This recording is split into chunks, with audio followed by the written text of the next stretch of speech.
स्वागत है आप सभी का हमारे YouTube चैनल राज कहानी पर। आज हम आपको फिर से एक नई कहानी से रूबरू कराएंगे। हमारी आज की कहानी का नाम है एक हवसी बाप। तो हम शुरू करते हैं हमारी आज की इस नई कहानी को। रेखा की दूसरी शादी पूरे मोहल्ले में चर्चा का विषय बनी हुई थी। लोग सामने मीठा बोलते थे लेकिन पीठ पीछे ताने ही मारते। आजकल एक बच्ची वाली औरत को कौन अपनाता है। रोहित ने तो बड़ी मेहरबानी कर दी माँ बेटी पर।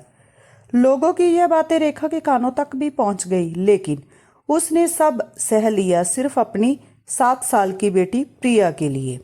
पहले पति की मौत के बाद उसने बहुत जिल्लत देखी थी। ससुराल वालों ने घर से निकाल दिया था, ये कह के कि माँ बेटी के खर्चे हैं, कौन उठाएगा।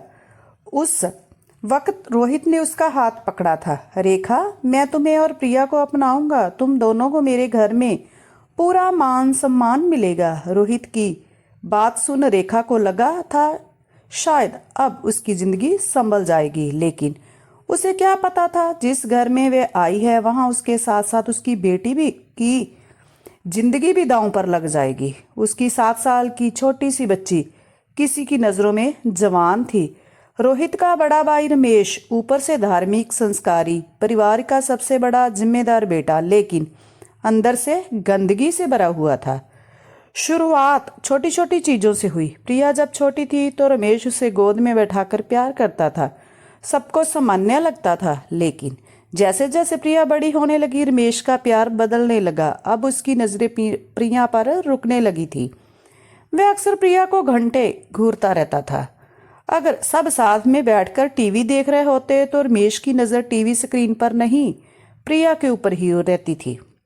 एक दिन रेखा रसोई में थी, तभी उसने देखा रमेश पीछे से प्रिया के बालों में उंगलियां फेर रहा था और प्रिया असहाय होकर पीछे हो रही थी।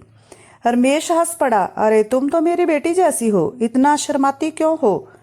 मुझे रमेश के कहने का तरीका और उसके बोलने का अंदाज ऐसा था कि उस दिन पहली बार रेखा को भी बड़ा अजीब लगा। उसने 2-3 बार और नोटिस किया तो आखिरकार रोहित से बोली, रोहित, पता नहीं क्यों भैया का व्यवहार मुझे प्रिया के प्रति कुछ ठीक नहीं लग रहा, उनकी नजरें अजीब सी होती है। रोहित रेखा की बात सुन, बस करो रेखा, हर आदमी गंदा नहीं होता, तुम्हारी सोच गंदी है, मेरे भैया गंदे नहीं है। तब रेखा बोली, लेकिन रोहित मेरी बेटी उनसे डरने लगी है, मैंने देखा है। रोहित बोला, डरती नहीं होगी, तुम उसके दिमाग में भर रही हो यह सब। उस समय रेखा बहुत रोई। उसे रह रह के पहली शादी का दर्द याद आने लगा, जब उसके पति की मौत के बाद एक रिश्तेदार ने रात में उसका हाथ पकड़ लिया था और पूरे घर में उसी को बदचलन कह दिया था। वह डर गई कि कहीं इस बार मेरी बेटी के साथ ऐसा कुछ हो ना जाए, फिर तो मेरी बेटी ही बदनाम हो जाएगी।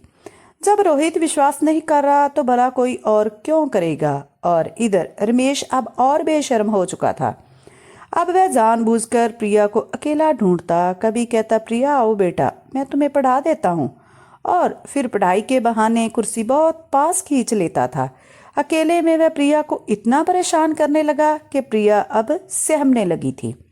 रेखा ने उसे जानबूझकर ढीले कपड़े पहनाना शुरू कर दिए थे, लेकिन प्रिया अब बड़ी हो रही थी।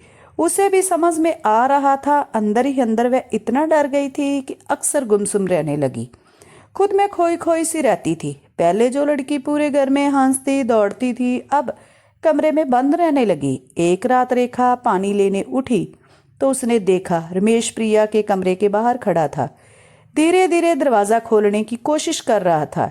यह देख रेखा का खून खौल गया। वह बोली, अरे भैया, यहाँ क्या कर रहे हो। अचानक रेखा को देख रमेश बुरी तरह घबरा गया। मैं पानी पीने उठा था कहते हुए भाग गया। उस दिन के बाद रेखा कभी भी चैन से नहीं सोई। अब उसे यकीन हो चुका था, लेकिन बिना सबूत कोई उसकी बात नहीं मानता। और फिर वह दिन आया जिसने पूरे परिवार की नींव हिला दी। घर में पूजा थी, सारे लोग नीचे मेहमानों में लगे थे।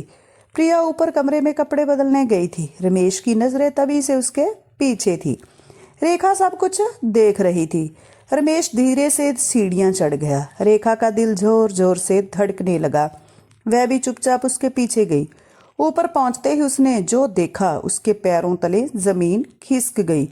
प्रिया डरी हुई थी, रोते हुए पीछे हट रही थी। रमेश ने दरवाजा अंदर से बंद कर लिया था और बड़े ही बेहयाई से बोल रहा था, प्रिया बेटा इतनी बड़ी हो गई हो, थोड़ा प्यार कर लिया तो क्या हो गया। प्रिया रो रही थी, बड़े पापा दरवाजा खोलिए। पापा आप ये कैसी बातें कर रहे हो। अरे बेटा कौन सा मैं तुम्हारा सगा बाप हूँ और कौन सी तुम रोहित की औलाद हो। कहते हुए रमेश उसकी तरफ बढ़ा। प्रिया चिल्ला पड़ी, मम्मा मम्मा। चिल्लाओ मत, सब नीचे है, कोई तुम्हारी आवाज नहीं सुनेगा। गुस्से में प्रिया को डराते हुए रमेश बोला। तभी दरवाजा जोर से टूटा। रेखा ने पूरा जोर लगाकर दरवाजा तोड़ दिया था। उसकी आंखें खून जैसी लाल थी।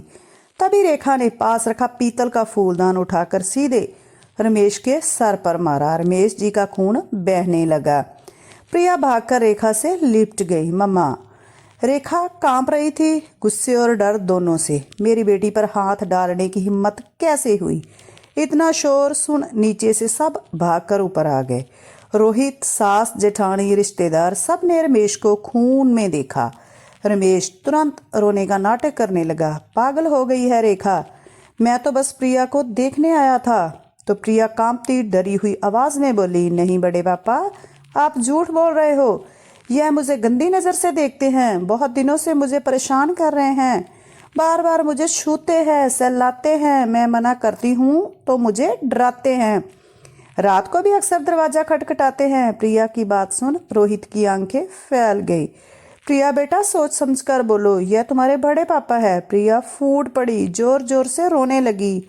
नहीं पापा मैं झूठ नहीं बोल रही, इन्होंने कई बार मुझे गलत तरीके से छुआ है।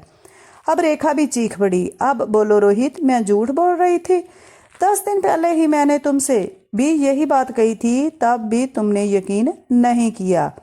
कम से कम बेटी की हालत देखकर तो यकीन करो। रोहित पत्थर बन चुका था। उधर कविता, रमेश की पत्नी, दीवार पकड़कर खड़ी थी। उसके हाथ पैर कांप रहे थे। उसकी तो दुनिया खत्म हो चुकी थी। वह धीरे धीरे रमेश के पास गई। रमेश बोला, कविता मेरी बात सुनो। लेकिन अगले ही सेकंड इतना जोरदार थप्पड़ रमेश से पड़ा कि वह नीचे गिर गया।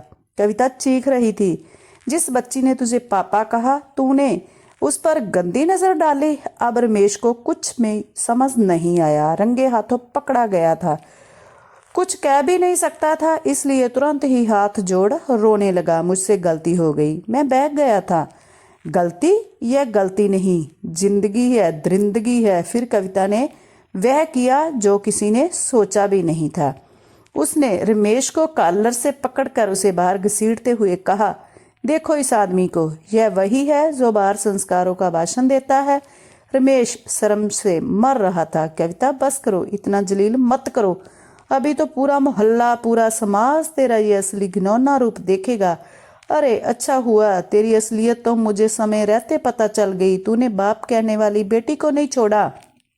तेरा भरोसा क्या है, कल को तू अपनी ही बेटी को बदनाम कर दे। बाप तो क्या, तू तो अब पति कहलाने के लायक भी नहीं रहा। भगवती देवी भी रो रही थी। बेटे ने गलती ही ऐसी की थी कि बहू को रोकने की उनकी हिम्मत नहीं हुई।